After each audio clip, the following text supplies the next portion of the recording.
আমরা শিশুদেরকে মন্টেসরি পদ্ধতিতে বা প্লে বেস লার্নিংয়ের মাধ্যমে শেখানোর চেষ্টা করছি।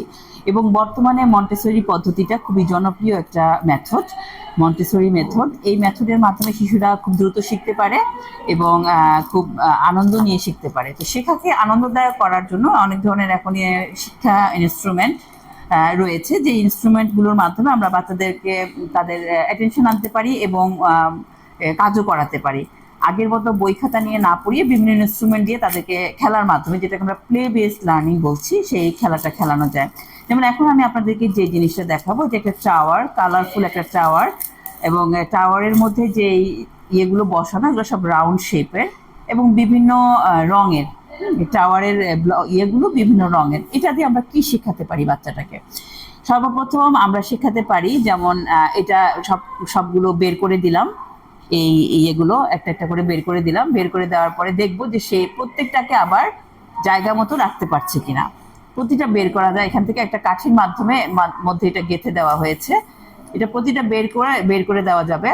এখানে আমরা কয়েকটা জিনিস শিশুর দেখতে পারবো, সেটা হচ্ছে যে সে এই জিনিসগুলোকে একদম ক্রমান্বয়ে, মানে সারিবদ্ধভাবে যেভাবে রাখা আছে, বড় ছোট ছোট ছোট এভাবে যেভাবে রাখা আছে সেই অনুযায়ী ঠিক সেভাবে রাখতে পারবে কিনা।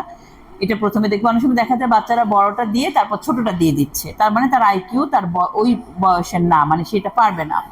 তো এখানে এটা শেখাতে পারি। আবার শেখাতে পারি কালার আছে এখানে, যেমন এটা পার্পেল, এটা ব্লু, এটা স্কাই ব্লু, এটা গ্রিন, এটা ইয়েলো, এটা রেড। কালারও আমরা শেখাতে পারছি, ঠিক আছে? বেগুনি, নীল, আকাশি, সবুজ, হলুদ, লাল। এবং এটা হচ্ছে রাউন্ড শেপ বা সার্কেল।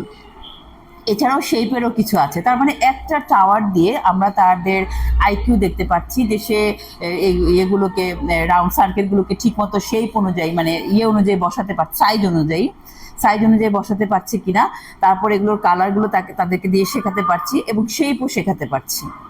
তো তার মানে এই খেলনাটা দিয়ে আমি তাকে অনেকগুলো আইটেম তাকে শেখাতে পারছি। এবং এই যে বসানো, এই যে প্রত্যেকটা যে কোনটার পর কোনটা বলবে, কোনটার পর কোনটা বলবে, এই যে বসানোর যে সিস্টেম, এটাও কিন্তু তার অ্যাটেনশন বৃদ্ধিতে কাজ করবে। তার অ্যাটেনশন না দিলে কিন্তু সেই কাজটা করতে পারছে না। তার মানে তার অ্যাটেনশনও বিল্ড আপ হবে এই খেলাটার মাধ্যমে।